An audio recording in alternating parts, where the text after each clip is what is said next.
আল্লাহ পাক তার প্রতি রহম করুন যে আমার এই কথাগুলোকে অন্যের কাছে পৌঁছে দেয়।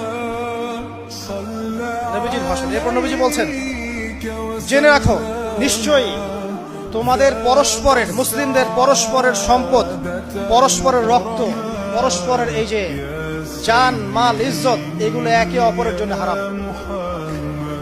মুসলিমদের পরস্পরের রক্ত, পরস্পরের ইজ্জত সম্মান একে অপরের জন্য হারাম, এর হানি করা একে অপরের জন্য হারাম। ঠিক যেমন আজকের এই দিন হারাম, এই শহর হারাম, এই মাস হারাম। নবী করিম সাল্লাল্লাহু আলাইহি ওয়াসাল্লাম বলছিলেন, জেনে রাখো তিনটা বিষয়ে যেন তোমাদের অন্তর কখনো খেয়ানত না করে।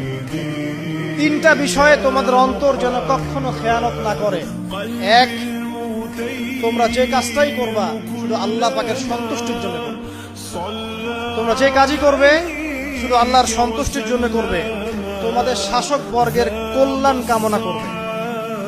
তোমাদের শাসক বর্গের কল্যাণ কামনা করবে। 3 নাম্বার, মুসলিমদের জামাতকে আঁকড়ে ধরে রাখবে।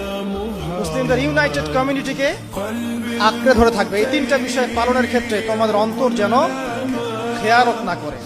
এদিন সূর্য ঢলে যাওয়ার পরে নবী সাল্লাল্লাহু আলাইহি ওয়াসাল্লাম আরো বললেন, শুনে রাখো হে মানব জাতি, এটা ভালো করে শোনেন, শুনে রাখো হে মানব জাতি, নিশ্চয়ই আমি মুহাম্মদ সাল্লাল্লাহু আলাইহি ওয়াসাল্লাম জাহেলি যুগের যত কুপ্রথা আছে সমস্ত কুপ্রথাকে আমার পায়ের তলে পিষ্ট করে গেলাম। জাহেলি যুগে কি ছিল ভাই? শিরিক ছিল, সুদ ছিল, মাদক ছিল, নারীর অবমাননা ছিল, কন্যা সন্তানকে দাফন করা হতো, রক্তক্ষয়ী হানাহানি মারামারি কাটাকাটি ছিল। এগুলো সবকিছুকে আমি আমার পায়ের তলে দাফন করে গেলাম। এটা কি দাফন হয়েছে? তিনি বলছেন, নিশ্চয়ই আমি জাহেলি যুগের সুদকে আমার পায়ে তলে পিষ্ট করে যাচ্ছি। সর্বপ্রথম যার সুদ আমি পিষ্ট করছি তিনি হচ্ছেন আব্বাস ইবনে আব্দুল মুত্তালিব, আমার চাচার সুদ। নিজের পরিবার থেকে দৃষ্টান্ত স্থাপন করলেন। তিনি আরো বললেন, হে উপস্থিত জনগণ, তোমরা মেয়েদের ব্যাপারে সতর্ক থাকবে এবং তোমাদের স্ত্রীদের ব্যাপারে সতর্ক থাকবে, তাদের হকের ব্যাপারে সতর্ক থাকবে, কেননা তোমরা তাদেরকে আল্লাহর কালিমার মাধ্যমে হালাল করে নিয়েছো। অতএব তাদের ব্যাপারে তোমরা সতর্ক থাকবে।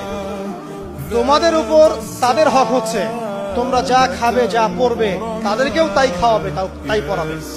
আর তাদের উপর তোমাদের হক হচ্ছে তারা তোমাদের বিছানায় এমন কাউকে আসতে দিবে না যাদেরকে তোমরা অপছন্দ করো।